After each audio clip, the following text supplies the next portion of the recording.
Olá pessoal, estamos de volta para o nosso segundo encontro, essa segunda videoaula. E é dedicada à unidade 2, que tem como título Desenho como Sistema de Representação. Vejamos na introdução. O desenho faz parte das práticas das crianças. Quando desenham, elas se envolvem com a atividade e revelam prazer em utilizar papel e lápis para produzir seus registros. Para Pilar, 2012, o desenho compreende o trabalho gráfico da criança, que não é resultado de cópia, mas de construção, e revela a interpretação que ela faz dos objetos e do contexto sociocultural em uma época. Por isso, pode ser compreendido como representação. Luque, 69, considera que o desenho traçado sobre o papel não é a reprodução da sensação ou da imagem visual do objeto representado, mas do modelo interno correspondente. Já Duarte, em 2007, lembra que o neurologista Antônio Damasio usa o termo representação como sinônimo para imagem mental, padrão mental ou padrão neural. Dessa forma, a representação mental pode ser compreendida como ausência da materialidade do objeto, ao mesmo tempo em que este se faz presente na consciência do sujeito. Para a autora, em sentido amplo, a representação estaria intimamente atrelada à função semiótica e à capacidade de evocar os objetos ou situações não percebidas ao momento, servindo-se de signos e símbolos. A representação simbólica passa a existir quando o sujeito estabelece conexões entre os significantes e os significados. Como exemplo, o desenho de uma casa e a própria casa, representada aí pela criança.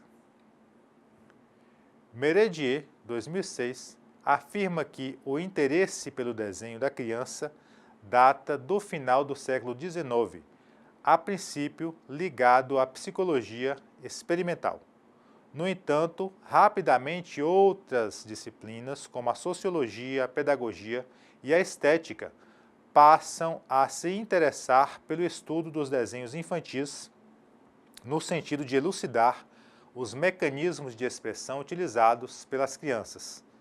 Araújo e Lacerda, 2008, indicam a existência de diferentes abordagens para analisar o desenvolvimento do desenho da criança, que podem privilegiar aspectos diversos como cognitivo, afetivo, motor, gráfico e estético. Ao discutir o desenho infantil, Goldberg, Yunes e Freitas, 2005, afirmam que a partir de sua produção gráfica, a criança poderá organizar informações, processar experiências vividas e pensadas, além de revelar seu aprendizado, sendo possível desenvolver um estilo de representação singular do mundo. Ainda conforme os autores, a maioria dos indivíduos na infância, independentemente de raça, sexo ou nacionalidade, se comunica graficamente por meio do desenho. E aí na citação, basta um pedaço de papel e uns giz de cera que tudo se transforma em magia e brincadeira, nas mais belas formas do desenho, como um processo natural de desenvolvimento. Por constituir-se como meio de comunicação e representação, o desenho da criança apresenta-se como uma atividade fundamental a partir da qual a criança expressa e reflete suas ideias, sentimentos, percepções e descobertas. Vejamos no tópico os primeiros traços e a configuração do modelo interno pela criança. Compreender o desenho da criança é uma tarefa importante que precisa ser empreendida pelo professor da educação infantil, de forma que possa valorizar suas produções e entender as significações inseridas em seus traços. Conforme Luque, em 1912, a evolução da produção gráfica da criança pode ser dividida em duas fases. Quais sejam? A primeira, a fase dos rabiscos e garatujas, que se caracteriza por uma série de traçados ainda sem significação. No entanto, na medida em que vai produzindo seus rabiscos, a criança começa a compreender que aquilo que observa é produto de sua própria atividade. E assim, os traçados começam a receber significação, dando início à fase do desenho propriamente dito, em que a criança tem a intenção de representar seus pensamentos, sentimentos e ideias. Citando Montagnier, Gregg, 2004, aponta que o isolamento e choro são características que dominam os comportamentos infantis nos 9 primeiros meses de vida da criança.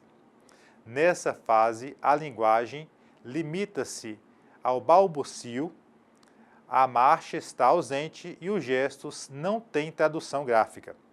O autor ainda afirma que, inicialmente, o traço gráfico aparece como prolongamento dos comportamentos da criança. Os traços podem ser violentos e impulsivos, em que o lápis pode rasgar o papel, ou podem ser traços doces, como uma carícia que deixa sua marca no papel. Ao discutir essa etapa da produção gráfica, Portugal cita Derrida para falar do prazer experimentado pela criança que se envolve com o ato de desenhar. Vejamos esse primeiro slide. A criança rabisca pelo prazer de rabiscar, de gesticular, de se aprimorar. O grafismo que daí surge é essencialmente motor, orgânico, biológico, rítmico. Quando o lápis escorrega pelo papel, as linhas surgem. Quando a mão para, as linhas não acontecem. Aparecem, desaparecem. A permanência da linha no papel se investe de magia e esta estimula sensorialmente a vontade de prolongar este prazer. Para Gregg, 2004, a Escola de Educação Infantil mobiliza a capacidade da criança em fazer o controle visual do traçado, levando-a a colocar raios no disco do sol ou rabo no corpo do rato. Ainda conforme este autor, inicialmente, ao pegar a caneta ou lápis, o gesto da criança é displicente. Os rabiscos são primitivos, pois não há a preocupação com a forma. Aos 2 anos e meio, a criança domina o traço. Mesmo que a figura não pareça legível, já há a intenção de representar objetos, pessoas, animais. A criança faz a denominação de seus traços. Exemplo, aqui a mamãe e o filhinho. Nessa fase, a intenção da criança não está na forma gráfica produzida pelos traços no papel, mas no próprio ato de desenhar. Nesse slide, nós podemos verificar a intenção da criança em produzir um caminhão, conforme o arquivo das autoras que produziram o material didático.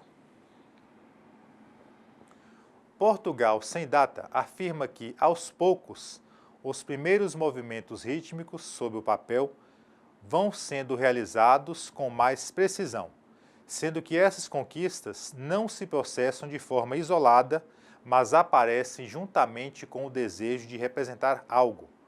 Neste momento inicial, quando observamos os desenhos feitos por crianças pequenas, não é possível identificar o carro, o avião ou balão. Do ponto de vista da materialidade dos traçados, ainda não há qualquer semelhança entre o que a criança fez e o que afirmam ter feito. Esse é o caso da figura a seguir, em que a criança produz rabiscos com predominância dos traços em zigue-zague, ou vai e vem, e os nomeia de caminhão. Para Duarte, 2007, quando as crianças, por volta dos 2 anos de idade, começam a traçar linhas sobre um papel muito rapidamente, passam a construir figuras e, assim, passam também a identificar seus primeiros círculos com objetos de seu cotidiano.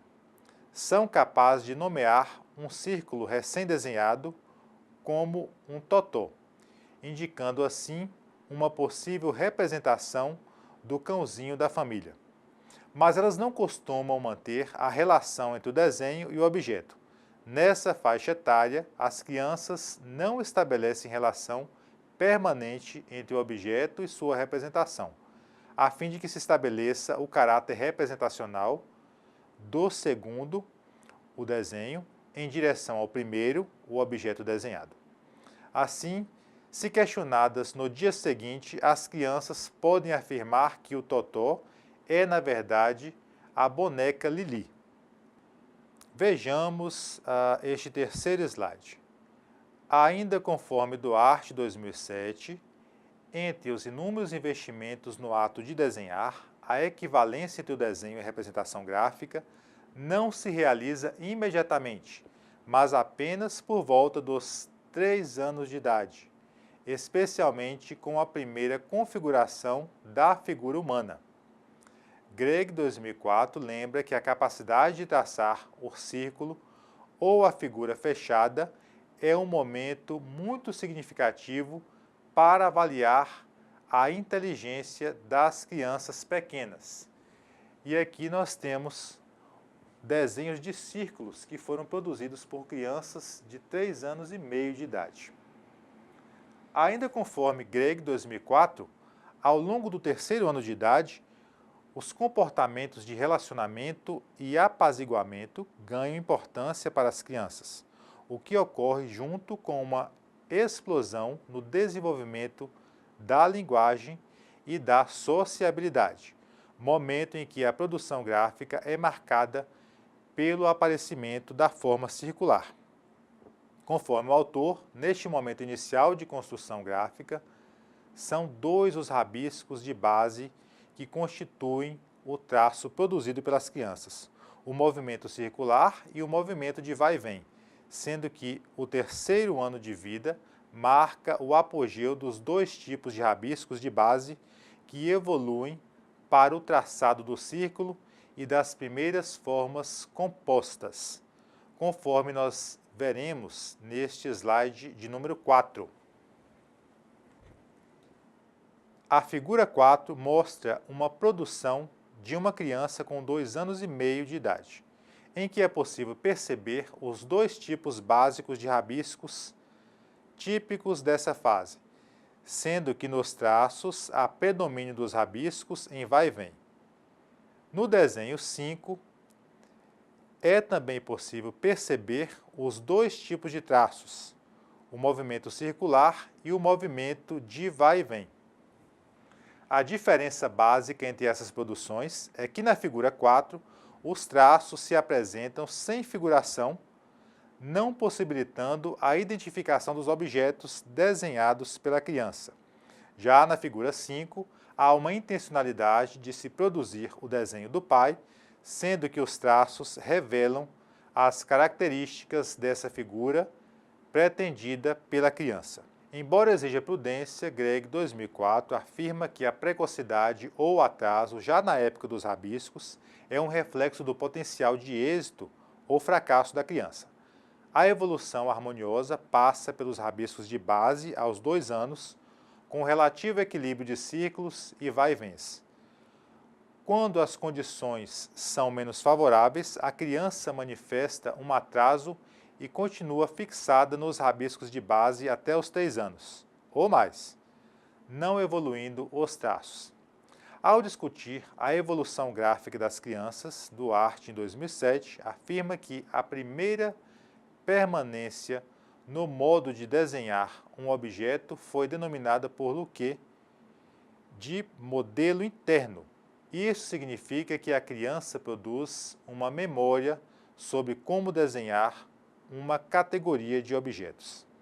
Assim, em um primeiro momento, a criança desenvolve o modelo interno da figura humana, que é seguido de outros desenhos que ganham permanência, como casa, automóvel e outros. Duarte considera que os esquemas mais repetitivos e conhecidos na sociedade ocidental vão se sedimentando aos poucos nas práticas infantis, não sendo conhecidos estudos sobre essa passagem entre o desenho mais espontâneo, o desenho autoral dos primeiros anos, e a rigidez posterior dos esquemas repetitivos, automatizados, irreflexivos e altamente semelhantes entre todas as crianças de mesma faixa etária. Observem a figura 6 no caderno didático, que mostra uma produção rica em detalhes, em que estão presentes diversas categorias de objetos, como sol, nuvens, árvores, flores, casa, borboleta e também a figura humana. É ainda possível perceber que, para se expressar, a criança integra dois sistemas de representação. Usa desenhos e escrita. Maria visitou Isabel e ficou com ela durante... Enfim. Duarte, 2007, ainda afirma que no processo de evolução do sistema de representação gráfica, esse período inicial, extremamente produtivo e autônomo de produção de desenhos, estende-se até 5 ou 6 anos de idade, sendo que após esse período, o desenho infantil começa a apresentar uma maior rigidez esquemática, que muitos autores atribuem à interferência da escola. Na mesma direção, Golber, Yunes e Freitas afirmam que a maioria das crianças entre 5 e 6 anos de idade desenha com espontaneidade, expressando criativamente o que vivenciam. Por isso, é importante a observação e o contato mais aprofundado das crianças com os ambientes que tornam seus desenhos mais detalhados, mais ricos em formas e cores e com informações e ilustrações do que foi aprendido. Os autores ainda consideram que, a partir dessa idade, pode-se perceber a influência da alfabetização e do ambiente escolar na interrupção do desenvolvimento gráfico infantil, visto que, na maioria das vezes, a criança substitui o sistema de representação do desenho pelo da escrita. Golbe e Leite, sem data, consideram que o desenho deve ser entendido como uma das formas que as crianças lançam mão para organizar o mundo do qual fazem parte. No entanto, na dependência do trabalho realizado pela escola, o desenho pode concretizar cópia e aprisionamento. Vejamos este slide de número 6. A figura 7. Esta figura é uma colagem em que se utilizou serragem colorida por anilina e foi realizada por uma criança da rede particular de ensino por ocasião do Dia do Índio. Apesar de ter sido realizado nos últimos anos da década de 90, há cerca de 28 anos, a prática ainda é muito frequente nas escolas contemporâneas, em que as crianças não têm a oportunidade de expressão, mas copiam modelos e colorem, pintam, colocam sobre modelos estereotipados apresentados pelo professor ou pela professora.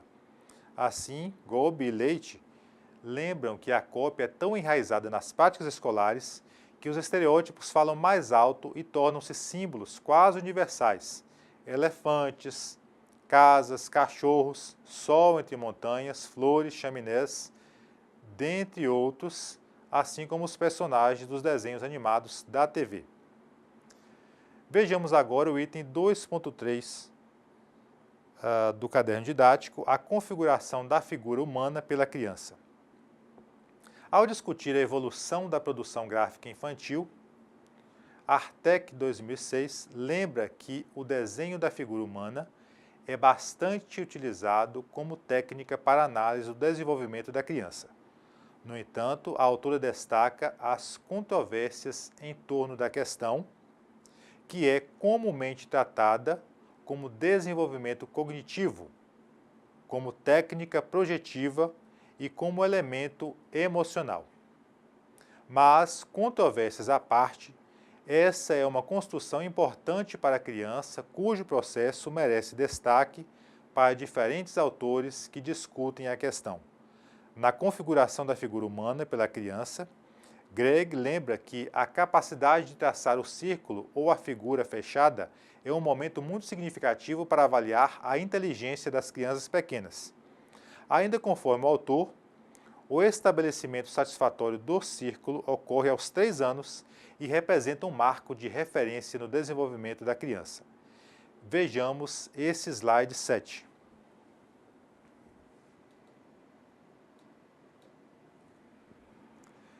Nessa fase, as crianças produzem diferentes procedimentos para fechamento do círculo, procedimentos que coexistem por alguns trimestres.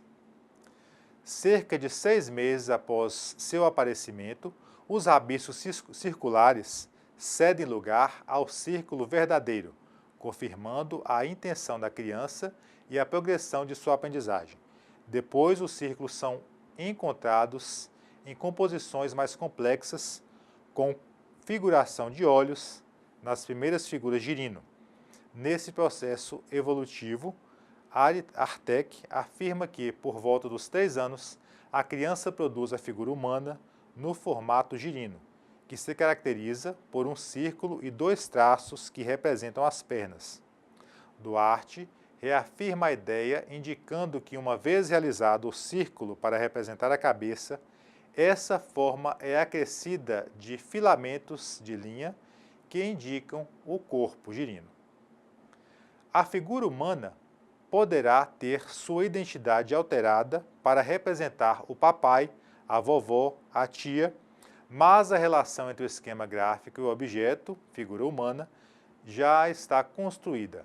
Para a autora, isso significa dizer que, ao produzir o desenho da figura humana, esta não será nomeada bicicleta, apesar de ambos os objetos possuírem círculo e linhas. Conforme Gregg, a figura girino não será por muito tempo uma representação satisfatória do corpo humano, e por isso ela se verticaliza, sendo que para a criança a prioridade é a inserção de braços e pernas. Na sequência, a estrutura cabeça-pescoço se estabelece por um processo em que o desenvolvimento da personagem evolui para a constituição do corpo e sua conformação à realidade esquema corporal. Vejamos o slide número 8. Slide 8, 3, 2, 1. O desenho 9 mostra 2 figuras humanas em que se percebe a configuração do esquema corporal. As figuras têm cabeça, com cabelos, olhos, nariz, boca, corpo, braços, pernas, mãos, pés e dedos. No entanto, o pescoço ainda não foi representado pela criança, que desenhou 2 círculos justapostos para representar cabeça e corpo. Gregg, 2004, considera que por volta dos 4 aos 6 anos, o aparecimento da forma agregada tem impulso a partir da cabeça, prosseguindo sua trajetória circular e reencontrando o traço de onde havia partido. No entanto, o autor lembra que a forma agregada não é o único começo. O esquema corporal pode constituir-se pelo fechamento do eixo vertical, com formas mais retas e trapezoidais. A organização cabeça-corpo pode se dar pela simples justaposição de 2 formas. No entanto, essa organização, produzida pela justaposição de formas, não produz uma integração muito satisfatória da figura humana e acaba por desaparecer a partir dos 6 anos de idade. Ainda conforme Gregg, o domínio da forma agregada leva a uma progressão do desenho, e dessa forma, os membros tomam a espessura com o contorno duplo. A criança distingue o tórax do abdômen, apresenta calças e saias, em alguns casos o pescoço, até que finalmente todos esses elementos aparecem juntos e compõem a figura. Vejamos no slide 9 a figura de número 10. A figura 10 mostra essas construções. A figura humana não é uma mera justaposição de duas formas, cabeça e corpo. O corpo não foi inserido diretamente na cabeça, posto que foi produzido o pescoço. No desenho, é possível perceber a cabeça, com cabelos, olhos, nariz, boca, o corpo, com braços, pernas, mãos e pés. É possível perceber ainda que as pessoas estão usando roupas. Nas construções das crianças, o sexo aparece e é expresso de modo furtivo. Isso ocorre em momento em que a tomada de consciência de sua presença no esquema corporal coincide com a proibição social de desenhá-lo. O sexo aparece nas figuras irradiantes, depois fálicas, enquanto a fecundidade se inscreve na simbologia das figurações continentes. Sob a configuração da figura humana, Greg fixa algumas referências cronológicas. Aos 3 anos e meio, aparece a figura girino. Aos 4 anos, ocorre a verticalização da figura girino. Aos 4 anos e meio, ocorre a passagem ao personagem com cabeça, corpo. Assim, na construção progressiva da representação do corpo, a criança começa com a figura girino, que se verticaliza e culmina com a representação do casal bem diferenciado. Vejamos o item 2.4 do nosso caderno didático, a evolução gráfica da criança. Ao discutir a evolução gráfica das crianças, Pilar, 2010, cita Luque, que definiu os estágios do desenvolvimento gráfico, cuja teorização foi posteriormente atualizada por Piaget e Gardner.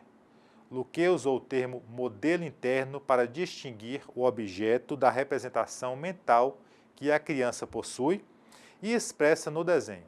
Para o autor, o mais importante no desenho não é o resultado, mas a intenção expressa pela criança. Apesar de sua contribuição fundamental para a compreensão dos desenhos infantis, Pilar lembra que Luque foi muito criticado em relação ao vocabulário empregado para denominar os níveis do desenho. Para o autor, são 4 os estágios de desenvolvimento do desenho. O primeiro é o realismo fortuito, o segundo, o realismo falhado ou incapacidade sintética, o terceiro, o realismo intelectual e o quarto, o realismo visual. Vejamos o slide número 10.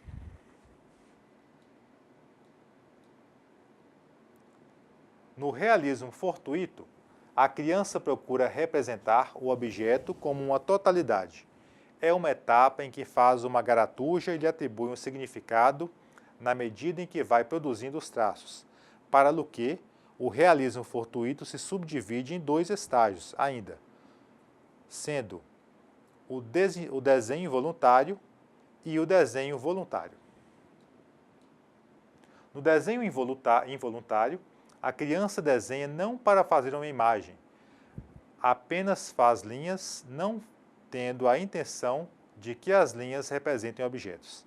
Essa etapa é caracterizada pelo gesto motor, pelo prazer de traçar linhas, e a criança não atribui nenhum significado a seus grafismos. Para Piaget, citado por Pilar em 2010, essas garatujas são produzidas entre 2 anos e 2 anos e 6 meses. E aqui nós podemos ver o estágio do realismo fortuito involuntário, em que a criança utiliza todo o espaço da folha com seus traços, mas ainda não tem a intenção de representar. A produção gráfica de uma criança de 3 anos e 4 meses de idade, e o arquivo pessoal de uma das autoras deste material didático. Para Luque, o desenho voluntário se inicia quando a criança considera o traço como uma representação do objeto e, ao desenhar, tem a intenção de representar. No entanto, o autor distinguiu entre o que a criança enuncia antes de desenhar e a intenção, e o que enuncia após desenhar a interpretação. Vejamos o slide número 11. Na etapa do desenho voluntário, são observados 3 momentos na produção gráfica das crianças. No primeiro, não há intenção enunciada antes de realizar o desenho, mas a criança interpreta diferentemente os traços após desenhar, ou seja, a interpretação não coincide com a intenção. No segundo, a interpretação dada é diferente da intenção enunciada. No terceiro, a intenção coincide com a interpretação dada ao desenho. No estágio do realismo falhado, também denominado por Luque como realismo gorado ou incapacidade sintética, a criança revela dificuldade em integrar os elementos desenhados que aparecem justapostos na página. Nesse estágio, a criança está centrada na diferenciação de categorias de objetos, preocupa-se com propriedades dos objetos, como vizinhos, separação, continuidade, descontinuidade, dentro, fora. A criança se ocupa em representar cada um dos objetos de forma distinta, por isso não integra os diferentes pormenores que desenha em um conjunto coerente. Vejamos o slide número 12.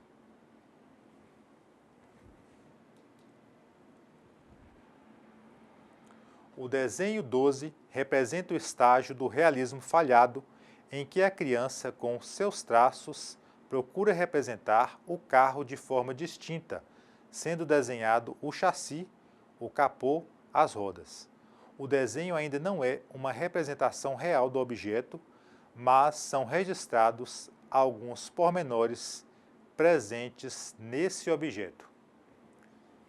É a produção gráfica de uma criança de 3 anos e 8 meses de idade, também do arquivo pessoal das autoras. No realismo intelectual, Luque considera que a criança se interessa em produzir uma representação genérica do objeto, caracterizando-o não apenas pelo que vê, mas pelo que conhece do objeto, como nós veremos no slide 13.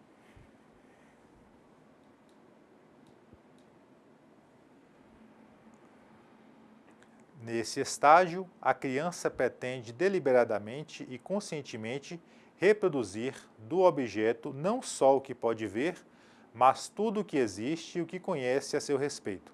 A criança desenha atributos conceptuais.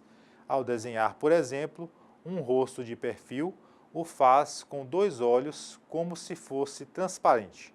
No realismo intelectual, a criança usa a descontinuidade, separa os objetos que na realidade se encontram integrados.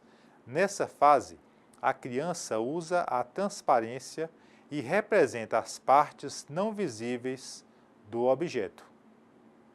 Na figura de uma casa, por exemplo, a criança pode desenhá-la de fora, mas é possível ver os móveis e pessoas dentro da casa como se fosse transparente, nas palavras de Pilar, em 2010. Gruptes, 2003, considera que, em cada etapa da evolução das atitudes intelectuais, perceptivas e motoras das crianças, o seu desenho tem um compromisso entre suas intenções narrativas e seus meios. Dessa forma, ao desenhar, a criança não toma cuidado com a aparência visual que permite reconhecer o objeto. Isso porque, antes de tudo, a criança se preocupa com o significado e, assim, um detalhe invisível permite fazer um reconhecimento melhor do objeto. Ele será representado contra toda a aparência. Ou seja, a preocupação não é de representar os objetos como eles são, mas lhes acrescentar elementos que os tornem identificáveis. Assim, a criança não hesita, no quadro de uma casa em que ela venha desenhar, a fachada em representar o interior das peças que a compõem, seus habitantes nas respectivas tarefas familiares, os móveis e outros objetos. Discutindo ideias de Luque, Gropius explica a passagem do realismo intelectual para o realismo visual. Na fase do realismo intelectual, a criança desenha não apenas aquilo que vê, mas aquilo que sabe sobre o objeto. A partir do progresso de sua capacidade de atenção e de concentração, a criança se torna capaz de isolar as interferências culturais, renunciando ao sincretismo do realismo intelectual e ingressando na fase do realismo visual. Vejamos o slide 14.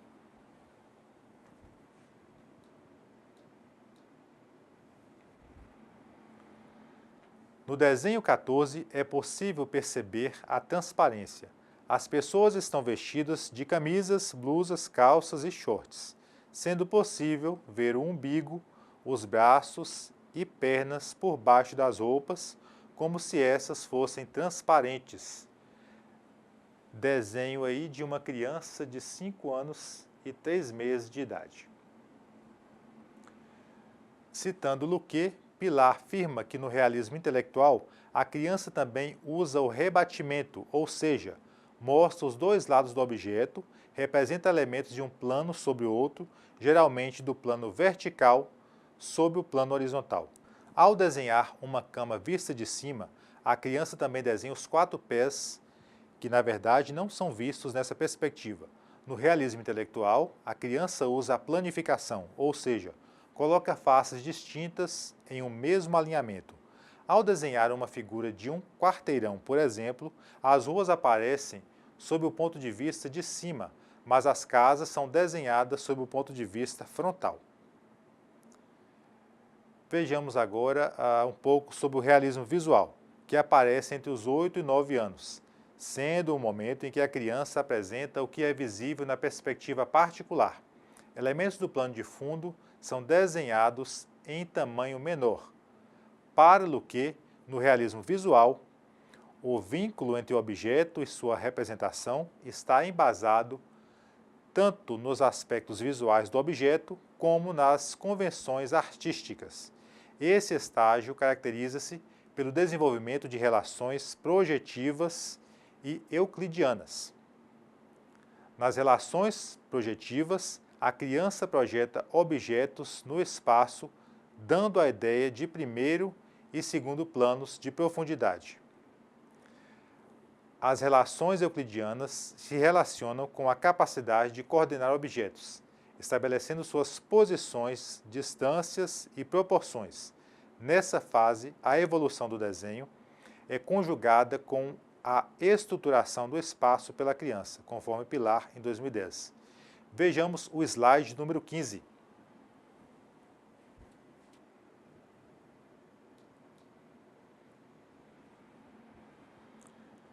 No desenho 15, a criança produziu diversos meios de transporte em que é possível perceber as proporções, perspectivas, distância, dentre outras características desse nível de organização da produção gráfica.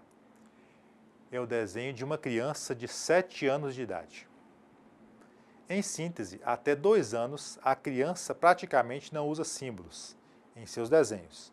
O desenho é uma atividade motora e não simbólica. A passagem da atividade motora para a simbolização ocorre quando a criança produz uma forma e lhe atribui uma interpretação, sendo que o primeiro símbolo que aparece é a figura humana. Entre 2 e 5 anos, a criança usa triângulos, quadrados, círculos e linhas e combina-os com padrões cada vez mais complexos. Entre 5 e 7 anos, a criança desenha com natural expressividade, organização e prazer. A esse período, Gardner denominou de idade de ouro do desenho, momento em que florescem as capacidades artísticas, conforme Pilar em 2010. Citando Luque, Gobi e Leite consideram que nessa última é possível perceber um empobrecimento da arte infantil, dada a influência do ambiente externo e uma maior capacidade de imitar ou copiar produções de outros. Ao dirigirem-se às escolas, as autoras consideram que o que há de melhor a fazer na relação pedagógica é o professor apegar-se, deixar a criança, o professor deve apagar-se e deixar a criança desenhar o que quer, propondo-lhe temas sempre que ela necessita ou quando lhe pede, mas sem imposição, deixando que desenhe como quer a seu modo. Ao discutir pressupostos teóricos sobre a produção gráfica das crianças, Duarte lembra que Piaget e Luquet estudaram o desenvolvimento do desenho infantil com análises baseadas em finalidades artísticas, seguindo o modelo de escada que implica a superação de uma etapa e acesso a um novo patamar de conhecimento. Em contraponto a essas concepções, a autora destaca os estudos de Darras, que realizou uma modelização diversa desse desenvolvimento, propondo um modelo de simultaneidades no qual as características gráficas não são simplesmente superadas, mas alteradas, revisadas, revisitadas de acordo com as necessidades comunicacionais e socioculturais das crianças. Conforme a autora, em 96, Bernard Darras publicou uma obra capital que produziu uma mudança paradigmática acerca do desenho infantil. Duarte lembra que são basicamente duas as razões para a elaboração desse novo enfoque. De um lado, a concepção de desenho infantil com finalidade comunicacional e não artística. Por outro, a instauração de uma tópica para o desenho como representação imagética nos complexos processos da mente e da cognição humana. Duarte lembra que, para além da abordagem desenvolvimentista, o trabalho de Darras procura ressignificar a prática do desenho. E para a pergunta por que as crianças desenham, a resposta de Darras é: as crianças desenham para se comunicar com os outros sujeitos na cultura. E dessa forma, o ato de desenhar passa a ser visto como o processo que integra a socialização e a educação dos sujeitos, ocupando um lugar igual, paralelo e tão importante quanto o desenvolvimento da fala ou da escrita. Vejamos o item 2.5, a relação entre o desenho e a escrita. Desenho e escrita são sistemas de representação. Pelo desenho, a criança tem a possibilidade de tornar presentes objetos ausentes. E a criança desenha para falar de si, dos outros, para falar de suas brincadeiras, gostos e medos. Enfim, para narrar experiências e externalizar descobertas. Pela escrita é também possível uma série de ações essenciais ao mundo social. Como instrumento e tecnologia, a escrita apresenta inúmeras funções sociais. Entre muitas outras ações, escrevemos para registrar ideias, traduzir pensamentos, emoções, sentimentos e infinitas informações. Buscando compreender a relação entre o desenho e a escrita, Pilar desenvolveu pesquisa com crianças do primeiro ano de escolaridade, em que analisou produções de 10 entre as 97 tabuladas, ou melhor, estudadas. As análises permitiram considerar que as crianças encontravam em processo inicial de escrita e em diferentes estágios do desenho. No processo de pesquisa, Pilar realizou entrevistas com as crianças para contextualizar as situações de escrita e desenho, e foram lidas histórias, realizadas conversas e solicitado desenho e escrita de listas de palavras, de frases, de histórias e de uma carta. Os níveis de escrita foram avaliados conforme os níveis de psicogênese propostos por Emília Ferreiro. Níveis pré-silábico, silábico, silábico-alfabético e alfabético.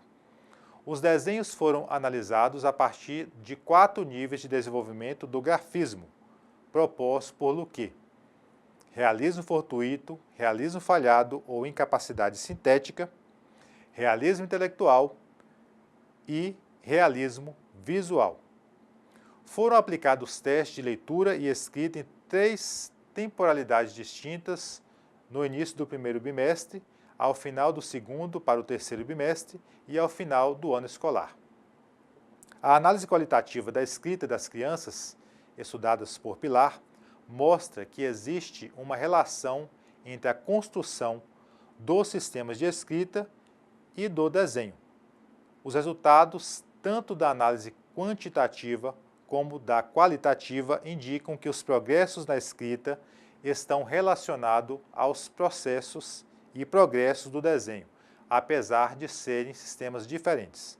Para a maioria das crianças estudadas, os progressos na escrita estavam associados com os progressos no desenho, e não o contrário. A autora não encontrou crianças alfabetizadas nos níveis incapacidade sincrética e realismo fortuito para o desenho.